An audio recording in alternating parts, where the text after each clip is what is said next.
So hello' বন্ধুসকল, কি খবৰ আপোনালোকৰ? ইয়াত চাব পাৰে আপোনালোকৰ কাৰণে মই আৰু এটা নতুন এপ্লিকেশ্যন লৈ আহিছোঁ, যাৰ নাম হ'ল অ'ইন। ঠিক আছে, আৰু ইয়াত বেছি মানুহ জইন হোৱা নাই। চ' আপোনালোকে এতিয়া জইন হ'ব পাৰিব এইটো এপত। ঠিক আছে, আৰু বেছি দিন হোৱা নাই, 3 দিন না 4 দিন হৈছে লঞ্চ হোৱা। ঠিক আছে, যদি আপোনালোকে জল্দি জইন হয় তেনেহ'লে আপোনালোকৰ ফাইদা হ'ব পাৰে। লাষ্টত জইন হ'লে লছ হয়, আপোনালোকে জানে।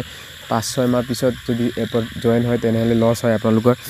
আৰু ইয়াত বহুত বেছিকেলি চিম্পল ৰুল হয়। ইয়াত চাব পাৰে ৰিচাৰ্জৰ ছেকশ্যনত যাই কিনে আপুনি ৰিচাৰ্জ কৰিব পাৰে। ইয়াত চাব পাৰে ৰিচাৰ্জৰ প্ৰাইচ কিমান কম আছে, 600 আছে এতিয়া মাত্ৰ। আৰু আপোনালোকে ডেইলি 6% কৰি পাব আপোনাৰ বেলেঞ্চৰ। ঠিক আছে, 6% কৰি পাব আপোনালোকৰ বেলেঞ্চৰ। ঠিক আছে, আৰু ইয়াৰ লিংকটো মোৰ ইউটিউব চেনেল বায়'ত আছে, আপোনালোকে চেক কৰিব, অ'ইন বুলি লিখা আছে। ঠিক আছে, আৰু ইয়াত মই দেখাই দিওঁ আপোনালোকৰ ইয়াৰ টেলিগ্ৰাম চেনেলটো কেনেকৈ আপুনি ইয়াত চাব পাৰে। আপোনালোকে ছিগনেলৰ অপশ্যনত যাব, ইয়াত আপোনালোকে টেলিগ্ৰাম চেনেল আৰু হোৱাটছএপ চেনেলৰ লিংক পাই যাব। ইয়াত আপোনালোকে হোৱাটছএপ চেনেল বা টেলিগ্ৰাম চেনেলত জইন নাও বুলি ক্লিক কৰিব। ঠিক আছে, ইয়াত চাব পাৰে মই ক্লিক কৰি দিওঁ।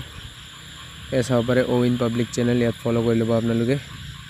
ইয়াত বেছি ফলোৱাৰ্ছ নাই, আপোনালোকে এই কিবা ইয়াত এইটো টেলিগ্ৰাম চেনেলত জইন হৈ যাব। ইয়াত চাব পাৰে মানুহ কিমান আছে, মই আপোনালোক দেখাই দিওঁ এতিয়া বৰ্তমান কিমান মানুহ হৈছে ইয়াত এইটো এপত। ইয়াত চাব পাৰে 517 জন, বেছি দিন হোৱা নাই। চ' এইটোৱে হয়, বেছি দিন হোৱা নাই। আজি এই চাব পাৰে আজিৰ ছিগনেলটো মই আপোনালোকক ফাৰ্ষ্টতে এইটো এপ দিছোঁ যাতে আপোনালোকৰ ফাইদা হয়। ঠিক আছে, ইয়াৰ লিংকটো মোৰ ইউটিউব চেনেল